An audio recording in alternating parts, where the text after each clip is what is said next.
RDC TV. O Rio Grande se conecta aqui.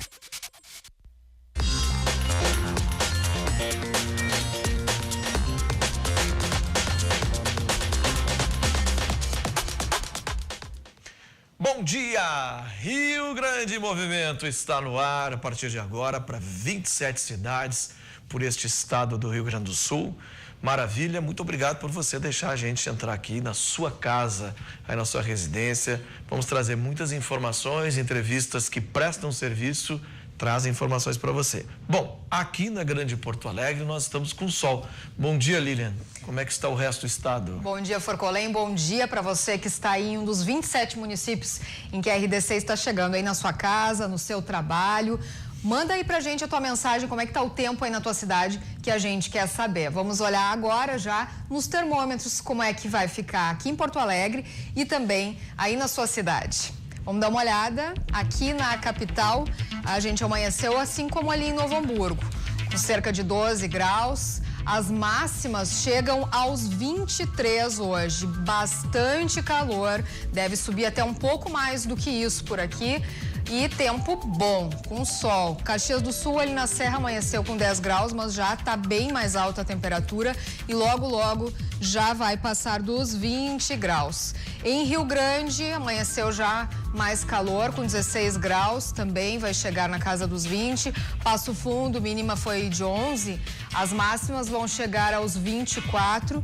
E em Santa Cruz, ali na região central, amanheceu com 11 graus, mas vai ficar bem quente, como na maior parte do estado, chegando aos 26 graus. Tempo bom, com certa nebulosidade apenas em algumas regiões, sol entre nuvens, mas dia de verão, hein? Na maior parte do Rio Grande do Sul, Forcolém.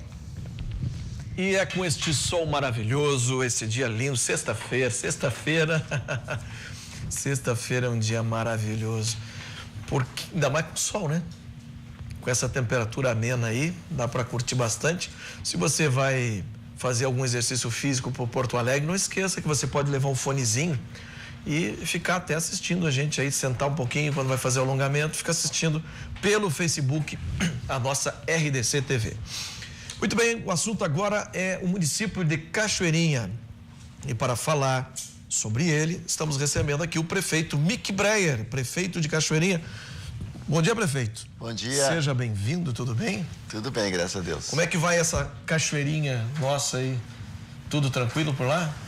Tranquilo, ainda mais um dia bonito, como foi anunciado aqui, né? Céu claro, céu limpo, temperatura amena. Este inverno que tem sido um inverno muito comprido, né? Muitos dias frios.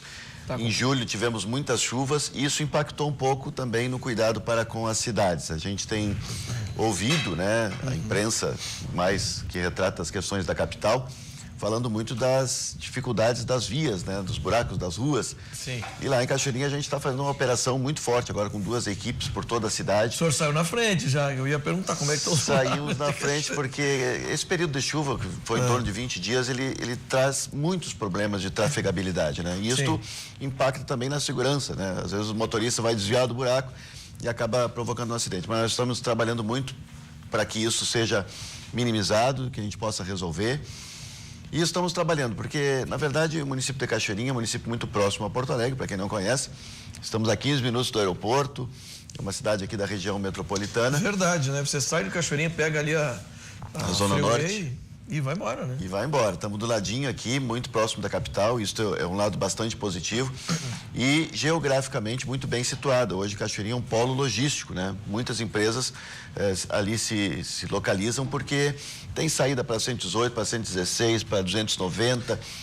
Saída para 118 tem, só não, a gente não sabe para onde a gente vai depois, da 118 para lá, porque é buraco, é desvio que muda, 118 tá... Mas agora está sendo feito um bom trecho. Aquela alça ali que fizeram ali, como é que é o nome daquele bairro? Na Frederico Ritter ali, Betânia. Isso mesmo. Aquela alça ficou ótima. Ficou maravilhoso. Mas o problema é que a estrada a seguir Vocês sabem que a gente acompanha esse projeto a 118 desde 99, 2000, ainda no governo Olívio Dutra começou a se discutir o projeto de duplicação na 118.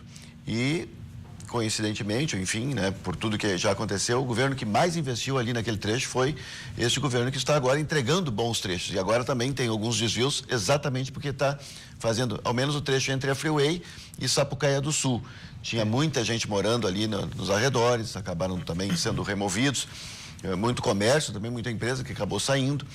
Então agora a 118 está com condições de receber. Ela ficava naquela coisa ali de beira de estrada, tinha muita coisa beira de estrada. Muita coisa mal localizada, enfim, né? E que o Dyer começou a fazer o serviço e o governo do estado investiu bastante ali. Então, essa questão da melhoria da 118, proximidade da Freeway, da 116 e do nosso aeroporto de Porto Alegre, facilitou para o desenvolvimento da cidade. Nós temos em torno de 130 mil habitantes. É uma cidade 100% urbanizada, nós não temos área rural, nós só temos apenas um projeto de produção primária. Estamos vendo vídeo aí, 52 anos, fez Cachoeirinha quando? Fez 52 anos agora em maio, né? Maio de 2018, ela foi emancipada em maio de 66. Na verdade, ela se emancipou de Gravataí que deu origem a Canoas em 1939 e origem a Cachoeirinha em 1966. Então nós temos ali uma cidade que cresceu muito, tem muita indústria, um comércio pujante. Nós temos uma avenida principal ali. Eu brinco que antes do DC nós já tínhamos lá um shopping a céu aberto, que é na divisa com Porto Alegre, até a divisa com Gravataí. Nós temos 4,6 quilômetros de uma avenida que tem muito comércio. O senhor acha que tem cada vez mais pessoas escolhendo morar em Cachoeirinha, Gravataí, pela proximidade, essa saída, como o senhor falou, né? Pega a Freeway, vai para o aeroporto, entra em Porto Alegre, na Zona Norte, pela Cis Brasil. Sabes que eu fiquei 10 anos na Assembleia como deputado estadual. Eu tive 3 mandatos, 2 mandatos e meio, aí acabei saindo para concorrer a prefeito em Cachoeirinha. Sim. E às vezes alguns colegas ali que não conhecem muito a região metropolitana perguntavam, tá, mas tu vai pousar em casa todo dia?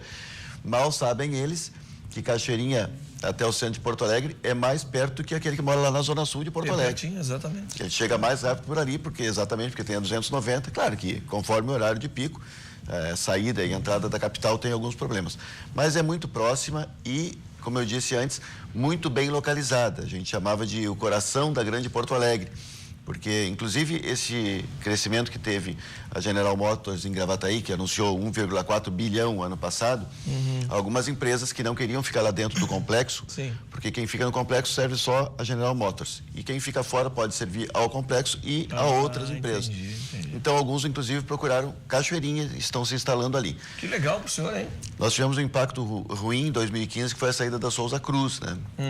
Que deu um impacto na redução de ICMS e também na geração de desemprego. E agora... que reduziu a Souza Cruz quando saiu? Nós estávamos em 8º, por exemplo, do PIB do Estado, na arrecadação de ICMS, e passamos para 11º, para ver que isso já deu um impacto grande. Mas agora, semana passada, fui procurado, eles estão retornando para a cidade. Coisa boa. É uma alegria para nós. Quantos empregos vão gerar nesse retorno? Eles já falam em torno de 200 a 220 empregos, Puxa né? vida. Na época foram 230 pessoas que foram exoneradas. Eu vou lhe dizer assim, como morador da Grande Porto Alegre e tal, né? Eu acho que Cachoeirinha e Gravataí são 2 municípios que estão mais bonitos, estão mais bem organizados na sua urbanização. Eu acho que isso é uma preocupação sua, né? De se preparar cada vez melhor. Tem condomínios de casas lá agora, de muita gente que trabalha e que morava em Porto Alegre, estão morando nos condomínios de casas lá. Sem dúvida. Cachoeirinha teve uma procura muito grande por condomínios e por outras formas de moradia, apartamentos, enfim.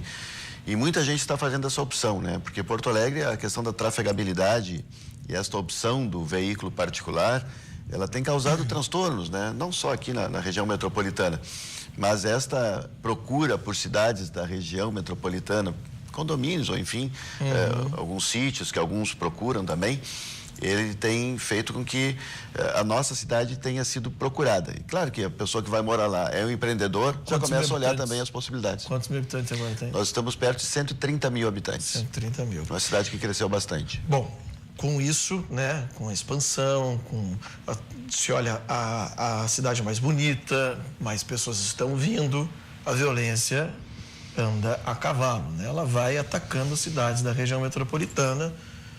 Eu sempre digo que o crime, ele faz uma migração e mapeia. O bandido, ele usa inteligência, ele mapeia. Ele ataca Cachoeirinha, ele ataca Gravataí, ele vai indo. E eu vi que o senhor tem um projeto de cercamento eletrônico com câmeras, aproveitando as câmeras particulares de empresas e comércio, é isso? Isso mesmo, nós criamos no início do governo, unificamos a Secretaria de Segurança com a mobilidade. Então, nós temos os agentes de trânsito e os guardas municipais trabalhando na mesma lógica, né, da guarda municipal. Temos a guarda armada lá, inclusive, né? Capacitaram e armaram ano passado? Foram capacitados e a partir do ano passado estão já circulando com armamento a nossa guarda, claro, bem preparada. Mas é interessante dizer que nosso secretário, Coronel Aguirre, ele tem feito um trabalho de integração muito forte. Ele é oriundo da Brigada Militar, então a integração com a Brigada Militar, com a Polícia Civil, com o Corpo de Bombeiros e com as entidades da cidade fizeram com que, na comparação do primeiro semestre de 2018 com o primeiro semestre de 2017, todos os índices de violência reduziram na cidade. Os homicídios, então, reduziram absurdamente. Claro que ainda temos furtos de veículos, isso é normal aqui na região, mas todos eles reduziram. Então, a proposta do secretário Aguirre, que nós já estamos implementando, é exatamente isso. O cidadão, às vezes, tem um comércio, tem uma indústria e tem as câmeras que ficam só para ele cuidar. E nós estamos querendo que esta câmera fique à frente do estabelecimento e possa ser integrada lá com o nosso centro de comando de controle. E já está funcionando. Esses dias, inclusive, teve em frente à prefeitura municipal um entreveiro ali, um ato lamentável, onde o cidadão agrediu fisicamente uma mulher, que estava com uma criança, inclusive, no colo. Deve ser briga de família, enfim. E ele agrediu. E foi embora, claro. O pessoal foi cuidar primeiro da mulher, que tinha sofrido ali a violência. Mas as câmeras da cidade foram acompanhando e ele foi preso 1h30 depois numa outra avenida da cidade, exatamente pelo monitoramento. Então a cidade de Cachoeirinha, por ser uma cidade de apenas 44 km², fica mais fácil o monitoramento, diferente de cidades que têm uma extensão territorial muito grande. Gravataí, por exemplo, tem 500 km², Viamão 1.500. Viamão tem 3 vezes o tamanho de Porto Alegre, por exemplo. Mas a nossa cidade é o segundo menor município em extensão do estado. Só Esteio é menor que Cachoeirinha.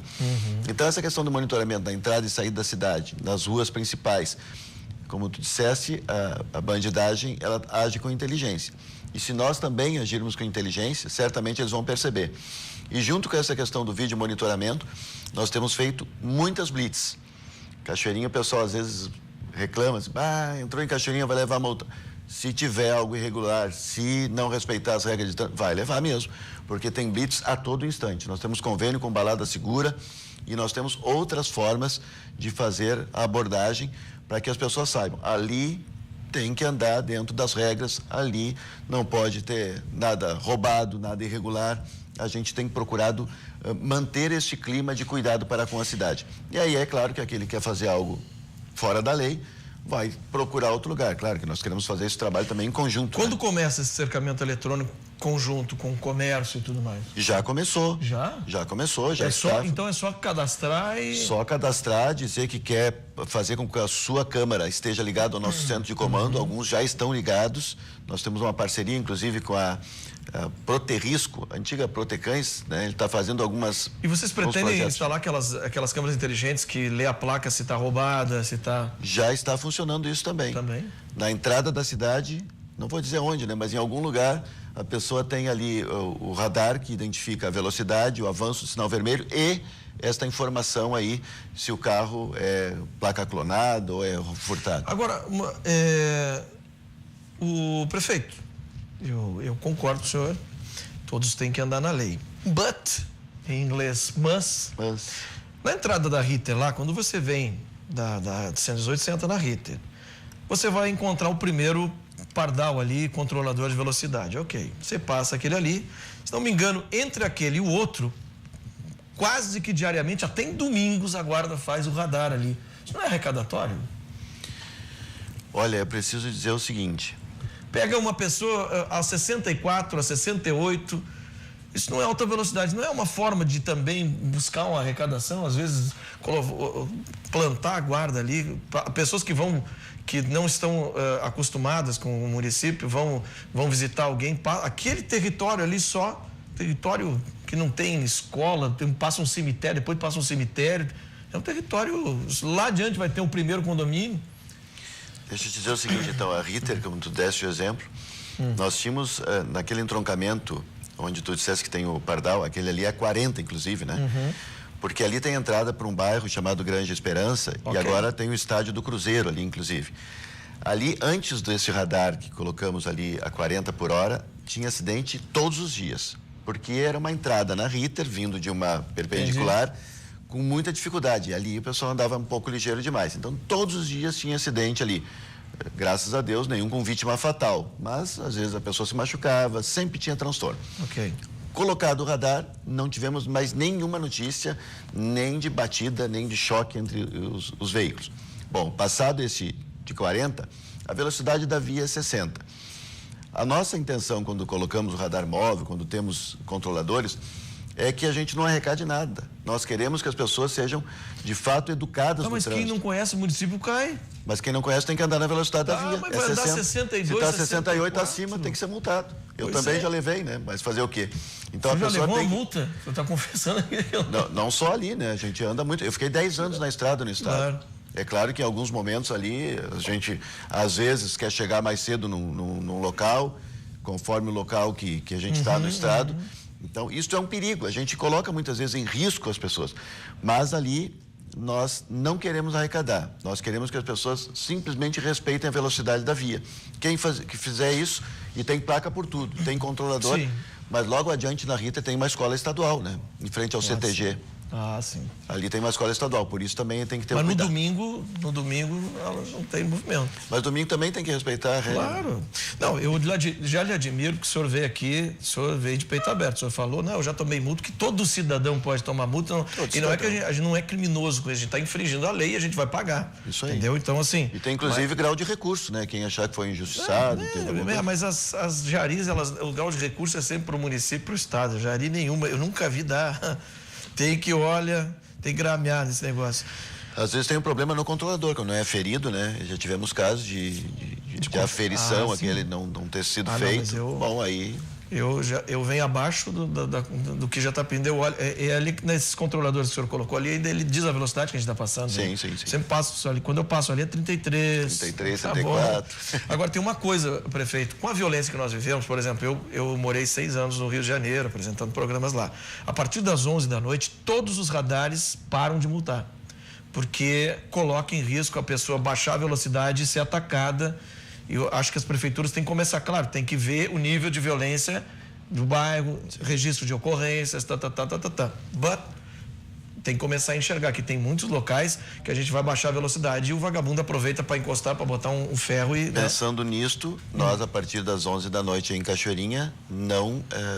temos mais, colocamos o amarelo piscante nos locais onde tem o controlador do avanço do sinal vermelho. Sim. Então ali fica o amarelo piscante. Parabéns. Ali a pessoa não precisa parar, exatamente por isso. Exatamente. Agora, o da velocidade 60, a gente acha que ainda não precisou mexer. Ainda tem que monitorar e verificar, né? É só uma... Isso mesmo, mas é uma dica importante. Sim. Cachoeirinha, eu amo, cuido, revitalização das calçadas. É um chamamento para o próprio morador, cuidar da sua calçada, revigorar. Não, nós estamos fazendo em parceria, na verdade, como eu disse antes, do limite de Porto Alegre até o limite de Gravataí, nós temos uma avenida principal que são 4,6 quilômetros. E há muito tempo se fala em revitalizar as calçadas da Flores da Cunha. É o cartão postal da cidade. Tu passa ali, né, todo mundo que passa ali vê, a cidade está mais limpa, está mais organizada, ou não. Então, nós resolvemos fazer em parceria. Então, o que acontece? Hoje, o proprietário ou o locador, enfim, o proprietário do imóvel, ele nos compra as pedras, porque nós estamos com dificuldade financeira, como muitos municípios, e em parceria conosco, nós colocamos os recursos humanos, estamos fazendo aquilo que a gente chama de calçadas da Flores da Cunha. Na verdade, é local de estacionamento dos veículos, de trânsito ali, de mobilidade entre os pedestres, e está ficando muito bonita a cidade, porque já estamos na 3ª agora e queremos fazer ao longo de toda a avenida. E o chamamento do projeto é exatamente esse. Eu amo, eu cuido. Porque as pessoas às vezes cuidam muito das suas casas e a cidade tratam como se fosse de ninguém. Então nós queremos que as pessoas cuidem da cidade, tanto no colocar o lixo no lugar certo, como, enfim, né, cuidado no passeio público, o estacionamento, enfim, que a cidade seja cuidada por todos. Estamos muito empenhados nisso e está dando impacto. As pessoas que moram na cidade estão dizendo, puxa, há mais de 20 anos a gente esperava que estas calçadas, que esse passeio da Flores da Cunha fosse revitalizado e agora está sendo. Educação, como é que é esse programa do Tuniverso? Nós acreditamos que, na questão, quando a gente fala da segurança pública, por exemplo, né, a gente fala que não tem hoje município do estado que não tenha problema com a dependência química, com a chegada da droga, enfim, principalmente na região metropolitana. Então, nós acreditamos que tem que fazer esse trabalho ostensivo, o armamento da guarda, como nós dissemos, as parcerias, a integração com a Brigada Militar, Polícia Civil. Mas se a gente não pensar a médio e longo prazo, isso não vai mudar. Uhum. Então, nós acreditamos muito, e eu sou professor também por formação, que os projetos no turno inverso da escola fazem algo importante, que é a ocupação saudável do tempo livre. Os antigos já diziam, né? Cabeça vazia é oficina do capeta. Então, se a gurizada que estuda ou manhã e tarde não tem mais nada para fazer o dia inteiro, o pai, a mãe, a família estão correndo atrás do sustento da família. Onde é que fica essa gurizada? Ficam, às vezes, à mercê do traficante, do bandido. Então, nós estamos criando vários projetos no turno inverso. Nós temos lá um projeto de música, a gente chama Música, Ação e Inclusão. Quem quiser aprender um instrumento musical tem oficina para isso. Nós estamos lá com tiro com arco, aquele chamado arco e flecha, que é modalidade olímpica. Temos umas equipes ali da Caxirinha que já receberam medalhas nacionais em competições. Nós estamos com ping-pong, nós estamos com escola de futebol, então com vários projetos no turno inverso, exatamente nessa lógica. Aproveitando as... Dentro da escola, no ginásio municipal, aproveitando espaços de associações, onde tiver espaço que a gente possa colocar uma oficina com um professor qualificado para isso, nós estamos fazendo. E a adesão dos jovens é bastante? A adesão tem sido muito boa, né? Porque às vezes, quando se oferece só futebol, por exemplo, né? A gente gosta de futebol, a gurizada toda gosta. Sim. Mas tem gente que não é chegada, diz, não queria jogar futebol. Bom, então tem aqui arco e flecha, tu gosta? Não sei, não gosto muito. Tem o ping-pong. Começa a praticar, puxa, gostei desse negócio aqui. Então, nós vamos ter ali torneios, inclusive estaduais, que nós vamos colocar a nossa gurizada a participar. Basquete, não tem basquete? Basquete não começamos ainda, mas já foi falado, um professor, inclusive, que quer colocar numa das quadras nossas. Nós temos a Praça da Juventude, que tem condições de fazer aula de basquete. Prefeito, parabéns aí pela sua... Eu vejo que o senhor, o prefeito aí, convoca as pessoas, quer que participe e tal, né?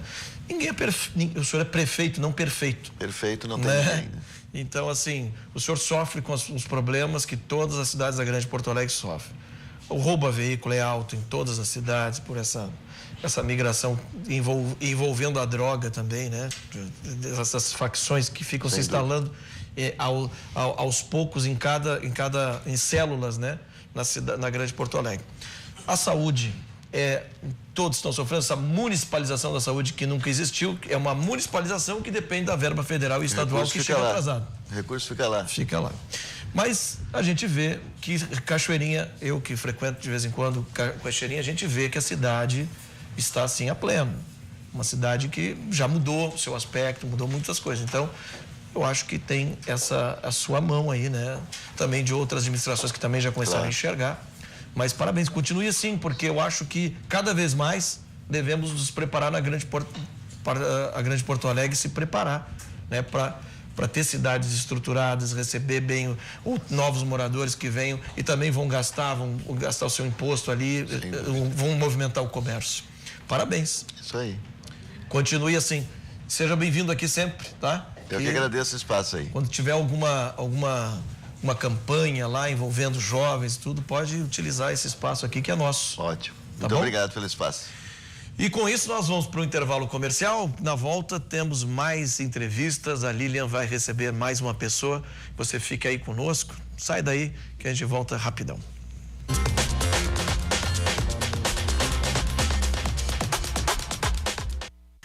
O Rio Grande em Movimento está de volta, agora para falar de um assunto muito interessante que tem tido muita repercussão nos últimos dias.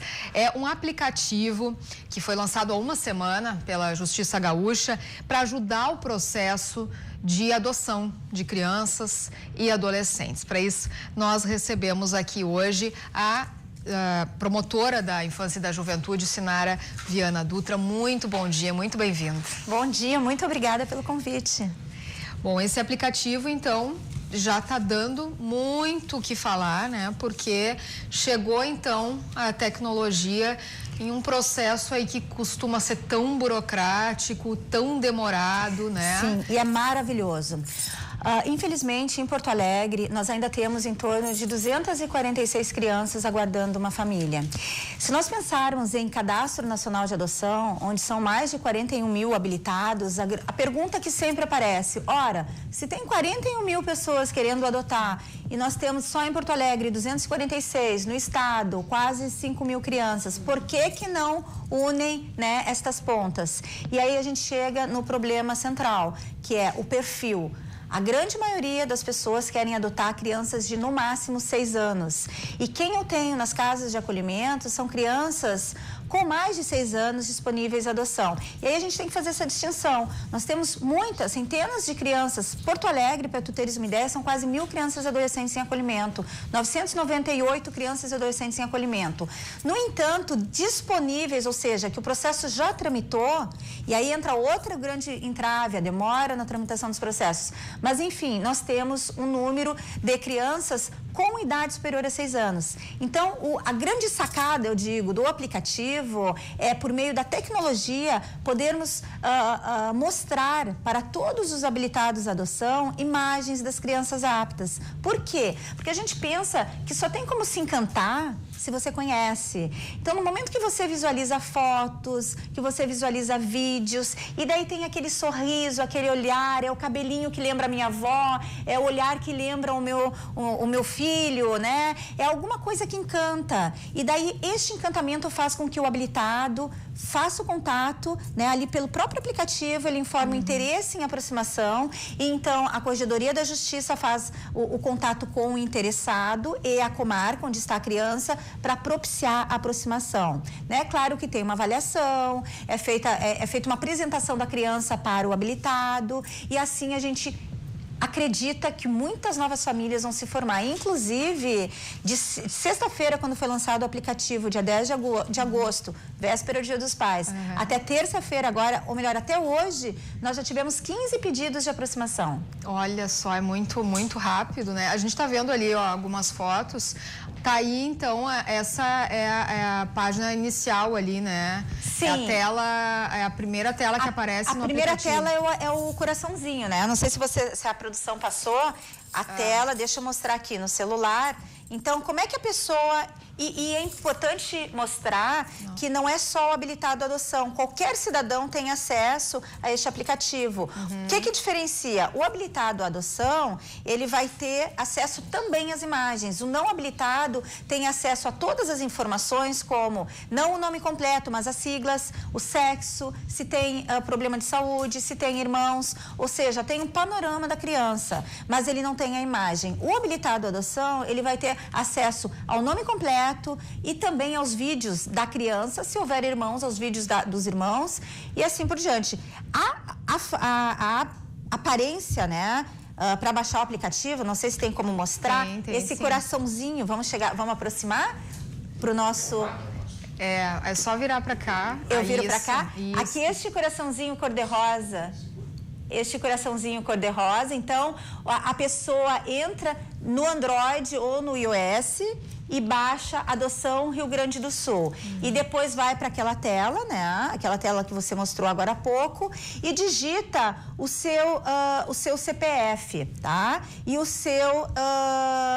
E entra, digita... Ali. O que vai acontecer? No que entrar, vai pedir um e-mail, que é o e-mail do habilitado à adoção, para quem for habilitado. Quem não é habilitado, simplesmente entra sem login, tá?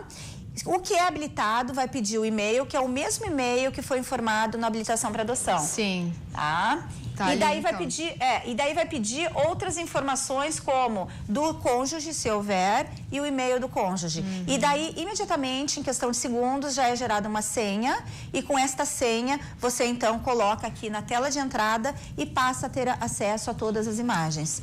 Nós estamos com a dificuldade do iOS, que já deve estar resolvido até o início da semana que vem, né? O Android está funcionando perfeitamente, e nós tivemos a informação de que já houveram 285 cadastramentos de habilitados de todo o Brasil que estão, então, acessando já as imagens, né, das crianças aptas à adoção e, como eu já te falei, 15 pedidos de aproximação. Isso nos deixa muito, muito, muito felizes, né? Porque seriam 15 crianças adolescentes sem perspectiva. Isso é importante referir também. Quem são as crianças que estão no aplicativo? São todas aquelas crianças que já se esgotou o cadastro nacional, que a gente não encontrou o interessado, então vai para o aplicativo. Ora, você está habilitado para uma criança de até 3 anos. E daí, olhando o aplicativo, se encanta com uma criança de 7, 8. Faz um pedido de aproximação.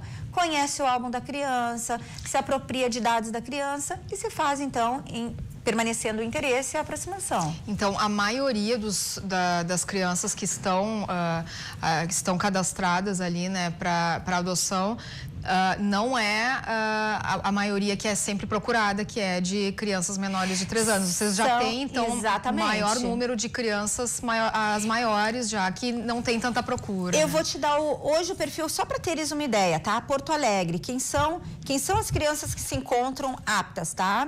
A adoção, qual é o perfil? Eu tenho 54% são meninos, tá? 37% a maioria da raça branca, 36% negra, ou seja, meio a meio. E parda, 27%, tá? Dividido. Irmãos, 54% tem irmãos, a maioria é saudável, tá?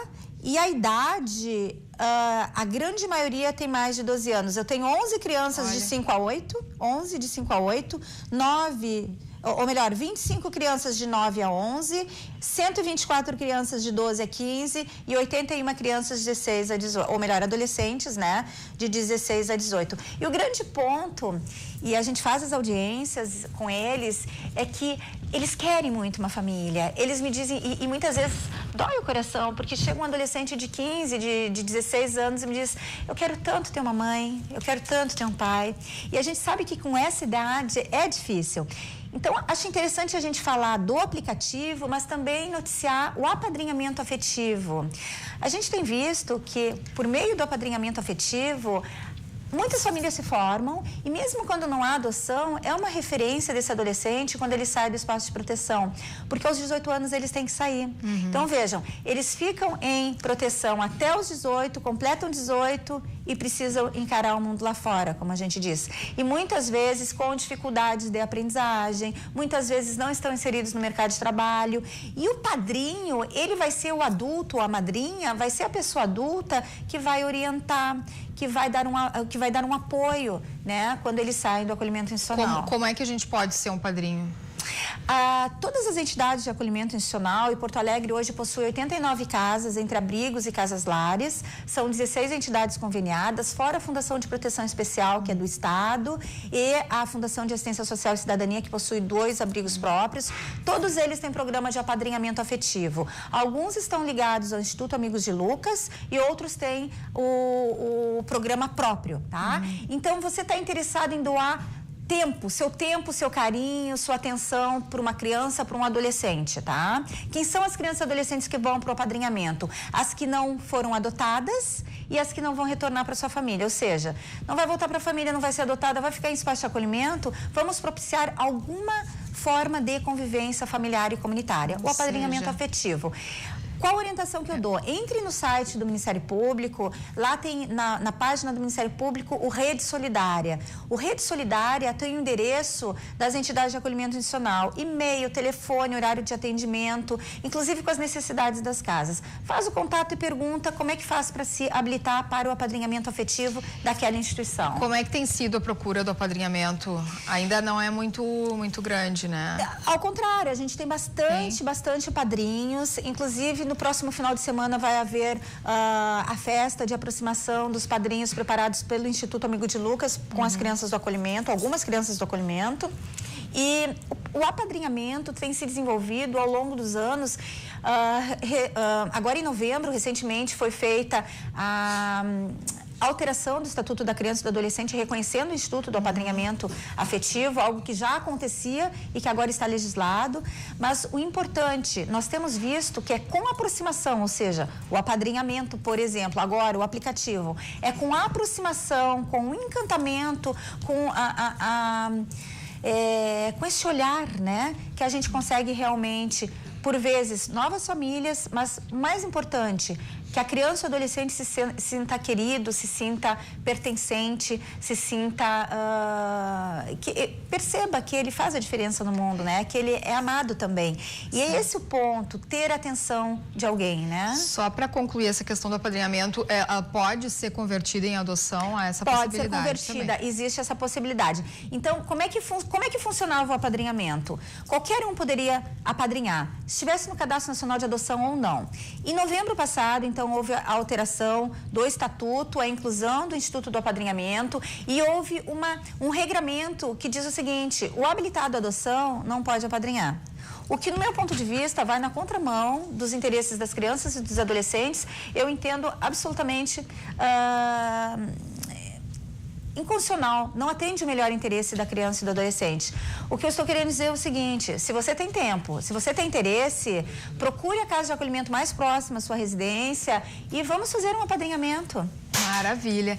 Eu quero só fazer um convite aí pro pessoal aí de casa que está nos vendo ou pelo Facebook ou pela TV, não importa. Manda tua pergunta aí pelo WhatsApp, o número está aparecendo aí na tua tela, ou também ali pelo Facebook, onde a gente está ao vivo ali na nossa live. Deixa a tua pergunta, que a gente faz aqui para a promotora, a tua dúvida, certo? RDC TV Digital, entra ali. Promotor, então, voltando à questão do aplicativo, né? A gente sabe, assim, que quebrou, né, barreiras muito importantes, assim, que há muito tempo, né, tem sido uma luta. Eu queria que tu falasse, assim, em questão de tempo, né, que é para quem já acompanhou algum processo de adoção, sabe que esse é um drama, é uma reclamação, assim, dos pais, porque tem uma ansiedade muito grande naquela espera, né? Sim. Como é que ficou, então, essa diferença do tempo, né? Qual é a média de tempo que demora assim, inicialmente, infelizmente, sem o aplicativo? O aplicativo, ele se presta para aproximar. Ele não tem qualquer interferência na questão de processo, tá? Qual é o grande ganho? É justamente dar visibilidade às crianças aptas à adoção. Então, o aplicativo se presta para dar visibilidade a essas crianças e propiciar que aquele habilitado lá do Rio Grande do Norte, lá do Amazonas, do Amapá, que ele consiga ter acesso aos gauchinhos que estão aguardando família aqui. Agora, tu me perguntaste quanto ao processo, tempo. Bem, infelizmente, ainda hoje, pelo menos aqui em Porto Alegre, na capital, a espera para uma criança de 0 a 3 anos é em torno de 5 a 7 anos, tá? Por que isso acontece? Torno a te dizer, o perfil é de criança pequena. A criança, quando entra no acolhimento, e eu tenho inúmeros bebês, inúmeras crianças com menos idade, mas cuja situação jurídica não está definida. O que isso significa? A criança ingressou no acolhimento institucional, nós temos que verificar se há possibilidade de retorno à família. Se não houver, o Ministério Público ajuiza a ação de destituição do poder familiar, que deve tramitar em 120 dias. O grande problema é que ela tem tramitado por anos. Felizmente, agora, recentemente, no ano passado, o desembargador da Autué, né, não só ele, mas os demais desembargadores, estão entendendo que é possível a colocação em família substituta antes do trânsito em julgado da decisão de destituição. O que isso significa? Ao invés de esperarmos terminar o processo de destituição, inclusive o recurso que fazia com que demorasse muito a colocação da criança, desde já o juiz, de forma fundamentada, explica o motivo pelo qual entende que a probabilidade dessa criança voltar para a família é quase inexistente e desde já se coloca a criança em família. Com isto, nós conseguimos dar um grande salto de número de colocação de crianças pequenas em família. Ainda outro dia nós tivemos um caso de uma criança que estava acolhida há mais de 7 anos e o casal que adotou estava quase 7 anos aguardando a criança para adoção. Então, veja, são essas realmente é muito triste, né? Qual é o grande desafio do Ministério Público, Poder Judiciário e Defensoria Pública? Fazermos com que os processos realmente tramitem no prazo legal. O que diz a lei? Habilitação para adoção, 120 dias. Destituição do poder familiar, 120 dias. Ora, não pode ficar tramitando por anos e anos, né? E aí, tentar resolver estas dificuldades para que realmente o processo tramite com celeridade. O aplicativo, ele não envolve processo, mas ele envolve a aproximação, a oportunidade de se conhecerem, então de unirmos as pontas e os habilitados à adoção conhecerem as crianças e assim a gente propiciar a formação das famílias. Maravilha. Parabéns por esse grande avanço, certo? Mas eu queria que só encerrasse com a última atualização que vocês têm já demonstrando aí esse sucesso do aplicativo, né? O número de acessos, de habilitados. Mais de 3 mil downloads, 385 habilitados cadastrados para acesso às imagens e já 15 aproximações para adoções. Isso que nós temos em torno de 120 vídeos no aplicativo. Tudo em uma semana. Isso de sexta-feira, dia 10 para cá. Nossa. Em dias, em questão de uma semana. Hoje fecha uma semana. E a pretensão é de colocarmos o vídeo das 600 crianças aptas, né? Hoje nós temos no estado em torno de 600 crianças aptas à adoção. Então nós esperamos que com todos esses vídeos, né, com todas as visualizações, muitas novas famílias se formem. Maravilha, sucesso, com certeza terá, cada vez mais. E nós convidamos que retorne aqui para a gente trazer mais atualizações e novidades a respeito Fico inteiramente à disposição e agradeço a oportunidade de esclarecer a comunidade. Muito obrigada. E o que teremos no próximo bloco? Muito bem, no próximo bloco, no Brasil tem cerca de 15 milhões de pessoas que sofrem de doenças raras. O problema, além da doença que elas têm, é o acesso a remédios que são extremamente caros e aí vem a judicialização da ação do tratamento. Para falar conosco aqui, eu já tenho a Cláudia Oliveira, doutora Cláudia Oliveira, advogada, que vai nos falar sobre esse assunto. Nós vamos para um breve intervalo comercial e já voltamos.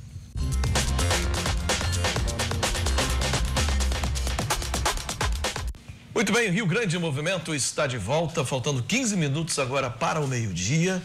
Seja bem-vindo, se você ligou a televisão agora. Essa aqui é a RDC TV, canal 524, ou se você está no 24. Muito obrigado por você deixar a gente entrar aí na sua casa. Nosso programa aqui visa trazer muitas entrevistas para uma prestação de serviço para você ter conhecimento do que acontece, como são feitas algumas coisas, alguns trabalhos, saúde, tudo que a gente puder trazer de informação, a gente sempre vai trazer para você.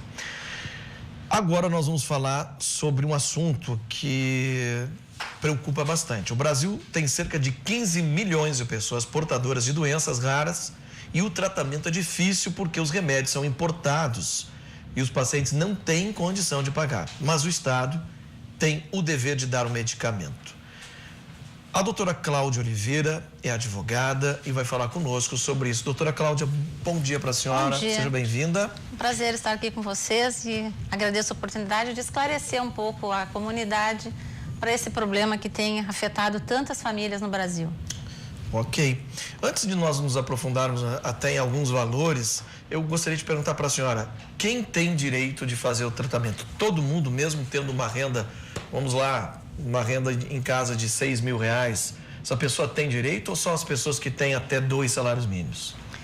Estas situações, elas vão ser examinadas geralmente em processos judiciais, porque o Estado, a União, os municípios que também teriam competência em função da Constituição Federal, geralmente não têm recursos suficientes para arcar com esse tipo de custo. Então, geralmente, isso tem recaído entre União e Estados. Então, a necessidade vai se dar de acordo com o tipo de doença, o tipo de tratamento necessário.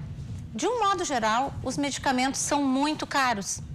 E são caros não é por exigências de laboratórios ou porque visam lucros abusivos, não é isso. É que cada doença rara, que ela é considerada rara no Brasil e pela Organização Mundial da Saúde, aquela que afeta até 65 pessoas a cada 100 mil nascimentos.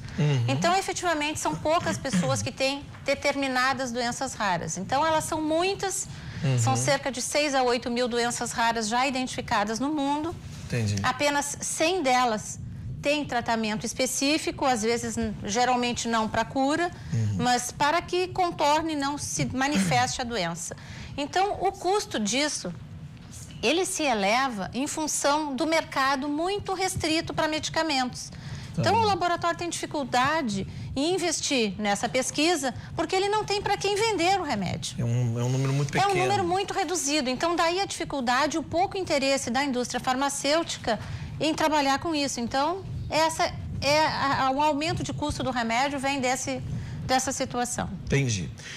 Eu vou retomar minha pergunta, porque eu sei que a senhora me respondeu, mas às vezes o telespectador passa... Perfeito. Eu vou perguntar de novo. A senhora disse que a verificação de se tem direito ou não vai entrar em processo judicial. Por exemplo, a senhora me disse lá fora que tem um remédio que a senhora conseguiu e que custa 1 milhão e tantos. Então não existe renda para isso? Não existe renda para isso. 1 milhão de quantos meses de tratamento? Dependendo da idade do paciente, as doses geralmente aumentam de acordo com o peso. Então, elas podem chegar em torno de 1 milhão e 200 mil reais a cada 6 meses, determinadas doenças. Algumas bem mais caras que essa e muitas mais baratas do que isso. Vai ser difícil alguém ter uma renda para cobrir isso. Não conheço hoje no Brasil pessoas que tenham uma renda suficiente a poder arcar com esse tipo de tratamento. Então, geralmente, os tratamentos têm sido custeados pelos estados ou pela União. A senhora tem um caso assim que a senhora já conseguiu que a União está custeando? O estado, geralmente. O estado tem custeado. Essas doenças, elas afetam geralmente crianças. Elas são de origem genética, em 80% dos casos tem origem genética. E afetam crianças e estão hoje muito conhecidas no mundo e no Brasil em função do avanço da tecnologia na área médica. Porque isso até 20 anos atrás, 15 anos atrás, nós não tínhamos essas informações. Não tínhamos essas doenças identificadas. Então, a maioria dos pacientes vinham a óbito com sintomas parecidos a alguma outra doença já identificada e não exatamente tida como doença rara, com uma possibilidade de tratamentos. Nesses casos aí de doença rara, que não seja, ou mesmo que seja genético, a senhora também me falou lá fora, que a gente bateu um papo, é que hoje o teste do pezinho identifica apenas quantos? Esse é o nosso problema. O teste disponível na rede pública hoje identifica 6 doenças no recém-nascido. Existem hoje já testes ampliados, cada laboratório costuma estar uma nomenclatura. Uns falam em ampliado, outros falam em completo, outros falam em teste master, enfim. Nós temos hoje lutas para incorporar os testes completos do pezinho, que identificam até 56 doenças, na rede pública. Então, esse é o meu grande objetivo, em divulgar esse assunto, porque muitas dessas doenças... Por que o teste hoje do pezinho que fazem na rede pública não identifica 56 doenças? Geralmente é uma questão de custo. Custo? Tudo custa muito a ser incorporado no SUS em função dos custos. Mas esse exame completo hoje, por exemplo, na rede privada, ele tem um custo entre 280 a 380 reais o completo. Então, a grande luta é para que esse teste seja ampliado ao SUS e com o aumento de testes, obviamente, esse custo vai ser reduzido. Então, não é uma dificuldade tão grande em adotar isso no SUS. A partir do momento que o SUS contrata milhares, milhões de testes, o custo certamente tende a reduzir bastante. Então, não é uma grande dificuldade em termos de custos para a União ou para os estados incorporarmos o teste do pezinho completo em todo o recém-nascido. Isso evita o quê? Muitas dessas doenças são identificadas na infância ou na fase de adolescência e algumas delas com sequelas irreversíveis. Entendi. Então, por isso a necessidade de identificar no recém-nascido, porque se evita a progressão da doença. A senhora acompanha em Brasília a instituição de uma política para o tratamento de doenças raras. Exato. Como é que está isso? Agora nós tivemos um avanço, isso já tramita desde 2012 no Congresso Nacional, começou um projeto na Câmara, ele foi bastante alterado no Senado e agora em julho foi aprovado um projeto de lei complementar que institui no Brasil a Política Nacional para Doenças Raras. É um grande avanço. Nessa política nós temos basicamente assim alguns modelos que vão solucionar ou vão melhorar muito a situação do paciente com doença rara.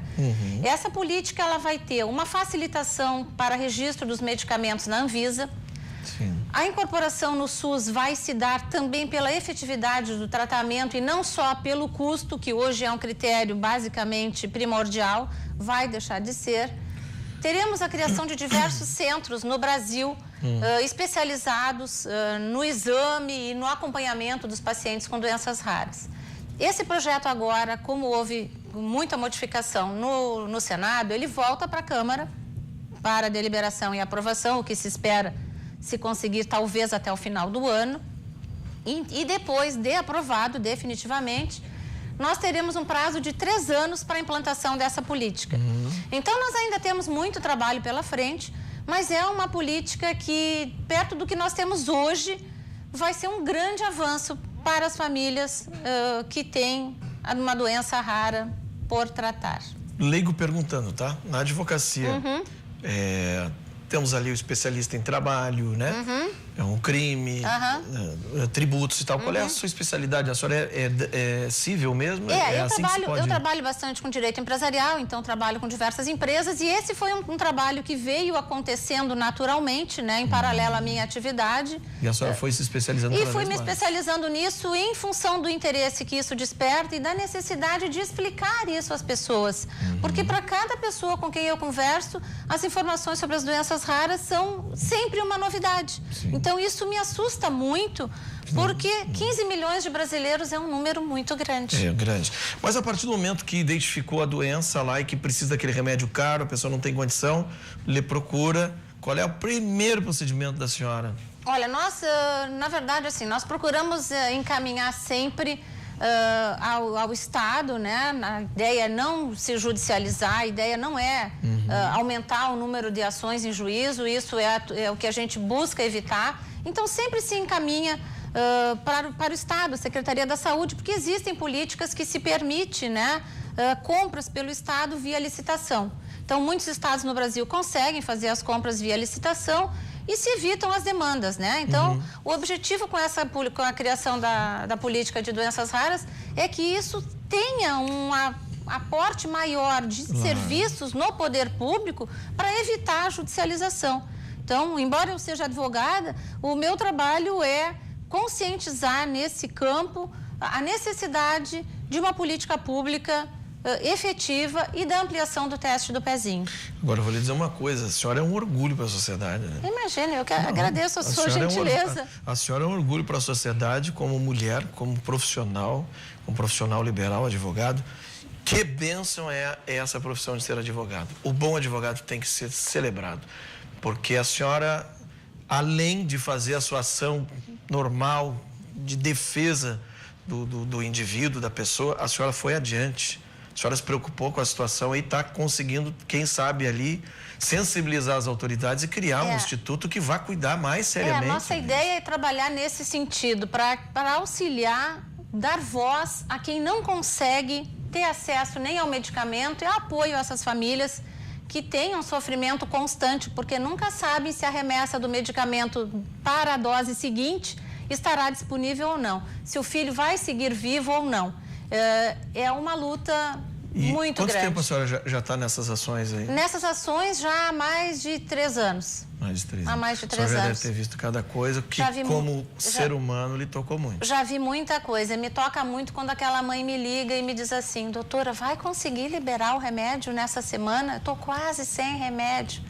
Então, isso me fez trabalhar em paralelo à minha profissão para conscientizar as pessoas com relação às doenças raras. Tem filhos? Tenho 2 filhos.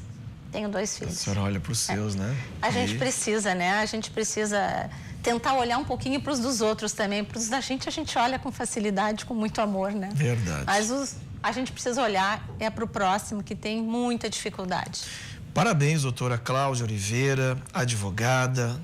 Hoje, além de ser uma advogada que cuida de ações para que as pessoas tenham acesso ao remédio importado, que é caro, também virou uma batalhadora deste campo, onde tem 15 milhões de brasileiros aí que estão com doenças raras e não há nada que cuide, eles são apenas números ainda, né? Eu agradeço muito essa oportunidade de vocês para ajudar a conscientizar as pessoas que sequer conhecem a existência desse problema. Quando o senhor tiver novidades, por favor, entro em contato com vocês e comunico com todo prazer. Apenas para encerrar, vou dizer para vocês que agora em julho também tivemos a aprovação de um Dia Nacional de Doenças Raras, que vai ser celebrado no Brasil sempre no último dia de fevereiro, justamente porque nos anos bissextos nós teremos o dia 29. Então, por isso foi escolhido o último dia de fevereiro para a conscientização do Brasil acerca das doenças raras. Parabéns. Muito obrigada. A senhora é um orgulho. Prazer estar com vocês. Muito feliz de fazer essa entrevista e ver pessoas como a senhora aí na sociedade nos ajudando, batalhando. Muito obrigada. Vamos para o intervalo comercial e daqui a pouco tem mais entrevistas aqui no Rio Grande Movimento.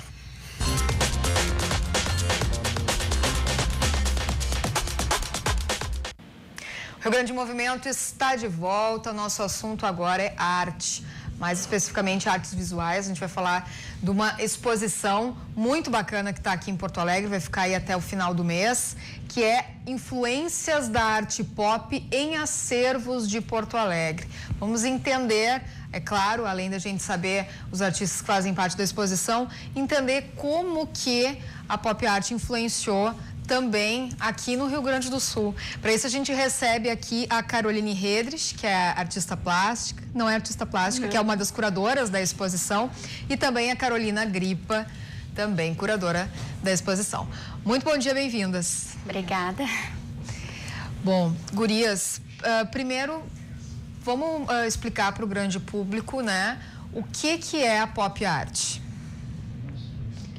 Bom, pop art é um movimento da arte contemporânea que ocorreu principalmente no começo do meio do século passado até a gente pode dizer até os dias de hoje, mas com mais força nos anos 60 e 70, mais 50, 60 e 70, que tem como características a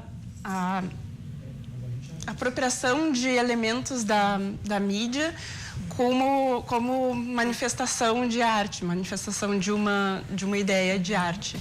Eu acho importante enfatizar que esse movimento ficou muito conhecido principalmente com artistas americanos, estadunidenses e na Inglaterra. Sim. Nesse período bem específico que a Carol comentou. Então, o que a gente quis um pouco com essa exposição, que não é também algo novo, assim, mas que esse movimento influenciou artistas de outros lugares e aqui no Rio Grande do Sul também, que foi isso que a gente foi procurar atrás desses acervos públicos, artistas que tivessem uma influência desse movimento. E vamos citar, assim, para o público, né, lembrar que quem está em contato com a arte, né, isso é facilmente lembrado, mas para quem não está, vamos lembrar, assim, umas obras ícones, assim, da pop art, para o pessoal lembrar, assim, de cabeça, de repente, do Andy Warhol. As latas de sopa Campbell's do Andy Warhol, acho que todo mundo conhece, as Merlins também dele. Isso. E eu acredito também que o Rauschenberg, que pegava muito histórias em quadrinhos, né, que estava, assim, muito forte nos Estados Unidos, ele também fazia muitas representações grandes dos quadrinhos, né, que eram menores, ele fazia isso nas suas telas. E o Andy Warhol também retratou aí grandes personalidades pop, como a Madonna, por exemplo, né? Também. Tem a Marilyn Monroe, a Marilyn, o Elvis. acho que a Marilyn é o mais... O Elvis também fez bastante. Isso. Bom, e como é que isso, a gente já viu ali algumas fotos agora há pouco, como é que vocês colocaram isso na exposição? Como é que vocês pensaram a exposição? Então, eu acho que é importante dizer que a gente começou devido a uma disciplina do curso de História da Arte da URGS. Eu e a Carol, ambas somos alunas do curso. E eu pesquisei a Romanita Disconzi, que foi uma artista que tem uma sala específica só para ela na exposição, que a gente considerou, pesquisando as serigrafias, a produção dela ali dos anos 60, ela tem influência porque ela se utiliza muito de imagens do cotidiano, imagens que ela tirava de histórias em quadrinhos, do cinema, sinais de trânsito. Então, ali tem essa questão do símbolo mesmo que ela se utilizava. Cheguei a fazer uma entrevista com ela e até foi ali um ponto de partida para iniciar essa pesquisa que deu os outros artistas.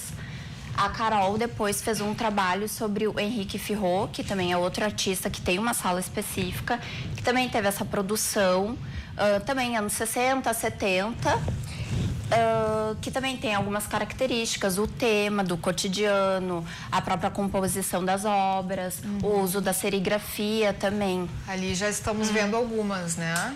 Essa da Vera Chaves Barcelos. Vera Chaves Barcelos, conhecidíssima artista aqui do estado. E ali a gente vê o que ela utilizou ali. Serigrafias. São serigrafias também. 90% da exposição são serigrafias, porque isso foi interessante, que diferente de um quadro que o artista vai pintar e ele é o único, a serigrafia não, tu consegue ter várias cópias, trazendo uma questão de popularidade também. Então, ali dos anos 70 e até hoje, é muito utilizado isso. E a serigrafia tem toda uma questão de uma estética própria que também ajuda a dar essas características da pop, da questão das cores, consegue utilizar fotografia. Então, muitas passavam imagens que estavam no jornal, se conseguia passar para a sua própria obra. Então, tendo esse contato com a mídia mesmo, com o cotidiano. Teve uma grande exposição em 2015 no exterior, né, da Pop Art, com artistas de lá e estrangeiros. Foi baseado, vocês se basearam nessa ideia também para montar a exposição? Um pouco sim, da Tate, né? Que foi inclusive a Romanita Desconze, que tem uma sala, ela participou dessa exposição da Tate. Então também nos chamou, foi um pouco. Eles chamaram de World Goes Pop, né? Então é uma coisa de das influências da arte pop no mundo. Então é uma coisa, a gente vê essa exposição da Tate. Tate Modern de Londres. Isso, de Londres. Aí nos trouxe isso de como nos chama a atenção como que a arte pop se espalhou, porque ela não tem uma característica própria para cada assim, fixa. Sim. Ela em cada lugar do mundo ela se modifica, porque ela pega coisas do cotidiano, então o cotidiano dos lugares cada são lugar diferentes. Tem uma coisa que é popular e específica, né? Isso, inclusive no Brasil a gente nota, na América Latina toda a gente nota mais algum ativismo político, mais que é diferente dos Estados Unidos, que é diferente, só. então são essas características. E quais são as obras que vocês selecionaram, então, para a exposição? Elas estão em que locais aqui na capital? Em que acervos? Nós fomos atrás de 3 acervos públicos. Acredito que são um dos maiores que estão aqui em Porto Alegre, que é da URGS, né, que fica no Instituto de Artes. Do próprio Margues, que é onde está a exposição, e também da prefeitura. Então a gente foi atrás desses acervos. São 3 acervos, então. 3 acervos públicos, acho isso bem importante, assim, enfatizar. E nós fomos atrás, então, primeiro atrás de obras da Romanita, do Henrique Firot, que são esses artistas de destaque, por ser mais. Por começar a produzir as suas obras ali anos 60, 70, já com essa influência pop. E depois a gente eu acho que o mote principal da nossa exposição é que, mesmo não estando nesse recorte temporal, que é considerado esse movimento pop mais forte, algumas características foram se mantendo em produções dos artistas, que daí foi a sala maior do Margues, a João Fário, que nós colocamos obras de artistas com produção dos anos 80 até 90. Que daí tem o Alfredo Nikolaevski, tem o Milton Kurtz, a Vera Chaves Barcelos, que a gente comentou, a Liana Tim. A maioria desses o Glauco Rodrigues. Esses são de Porto Alegre, né? Com exceção do Milton Kurtz, que é de Santa Maria. Mas os outros são todos do interior, né? Que tinha muito essa questão, os artistas vinham, mas muito vinham se estudar aqui em Porto Alegre, né? Então, pelo próprio Instituto de Artes. Então, a gente tentou também trazer artistas que têm essa produção mais local mesmo, do Rio Grande do Sul. A gente tem o artista salvadorenho, né? Que é o Jesus Escobar, que inclusive é um artista que pouca gente conhece essa parte do trabalho dele também. E a gente acha interessante, temos muitas obras dele nos acervos, então a gente trouxe para dar também instigar o público a questionar, né? Eu acho que a exposição é bom para isso também, para trazer questões a serem pesquisadas ou discutidas, enfim. Que maravilha. Então, fica aí uma dica, não só para esse final de semana, como até para o final do mês, aí, pessoal que puder visitar, né? E eu queria que vocês finalizassem aí, a gente vai fazer o convite agora, mas dando a mensagem final, assim, para o pessoal que visitar lá e que está em contato pela primeira vez com a Arte Pop ou já tem contato e está, né, vendo como é que está aqui no estado, exatamente a mensagem que vocês querem passar com essas obras.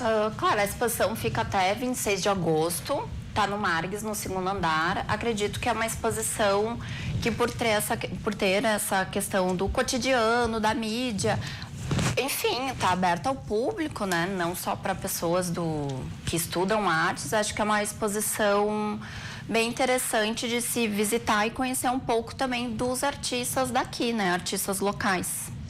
E de observar como essas questões, mesmo sendo dos anos 60, 70, elas continuam no cotidiano nosso também, né? Claro que com mudanças de tecnologia, mas acabam sendo assuntos bastante atuais, assim. Sim. E além de trazer essas questões também da pessoa se questionar quem são esses artistas, o que eles estão dizendo, né? E fazer essa percepção do que até hoje a gente vive, né? Porque a arte pop é muito ligada à vida, né? Pois é, essa muito repetição, né? Que é essa repetição em massa, assim, que é uma característica da pop art, né? Claro.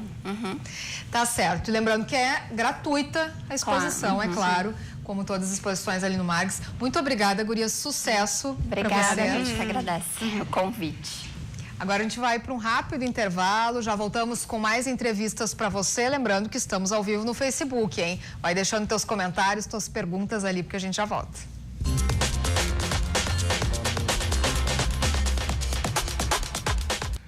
Meio-dia, 13 minutos, Rio Grande Movimento está de volta.